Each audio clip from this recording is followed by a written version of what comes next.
नमस्ते. मी वैष्णवी विनायक भोसले श्री खोलेश्वर प्राथमिक विद्यालयात इयत्ता 7वी शिकते. विवेकानंद जयंतीनिमित्त होत असलेल्या या स्पर्धेचे संयोजक प्रभुराम शाह, श्रीची लेखनी हातात घेऊन बसलेले परीक्षकगण. शिक्षण म्हणजे मनुष्यात व सत्व असलेल्या पूर्णत्वाचे प्रगवीकरण हा दूरदेशी विचार देणारे स्वामी विवेकानंद यांना जयंती दिनी विनम्र अभिवादन करते व मी कथारूपाने एक प्रसंग सांगते. स्वामी विवेकानंदाचे लहानपणीचे नाव होते नरेंद्र. तो शाळेत असतानाची ही गोष्ट.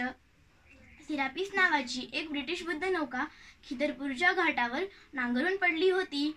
नरेंद्र व त्याच्या मित्रांच्या मनात आलं की आपण ती आतून पाहावी, पण त्यांना आत सोडणार कोण असा त्यांना प्रश्न पडला. मग एके दिवशी त्यांना कळले की जवळच्याच बंगल्यात एक ब्रिटिश अधिकारी नौका पाहण्यासाठी प्रवेशिका देतो.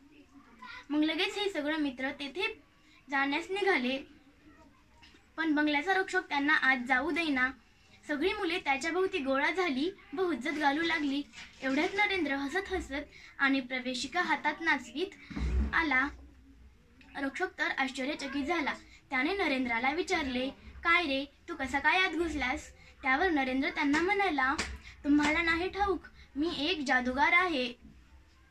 मी अदृश्य झालो, मग आत गेलो, साहेबांपुढे पुन्हा प्रकट होऊन प्रवेशिका घेऊन आलो. तो रक्षक आवाजून बघत असताना आम्ही तेथून बुद्ध नौकेकडे जाण्यास निघालो. वाटेत मित्रांनी त्याला विचारले, खरे काय झाले? त्यावर नरेंद्र त्यांना म्हणाला, रे कसली जादू आणि कसलं काय? तुम्ही जेव्हा त्याच्याशी हुज्जत घालत होता तेव्हा माझ्या लक्षात आलं की त्या बंगल्याच्या मागच्या बाजूलाही एक दार आहे.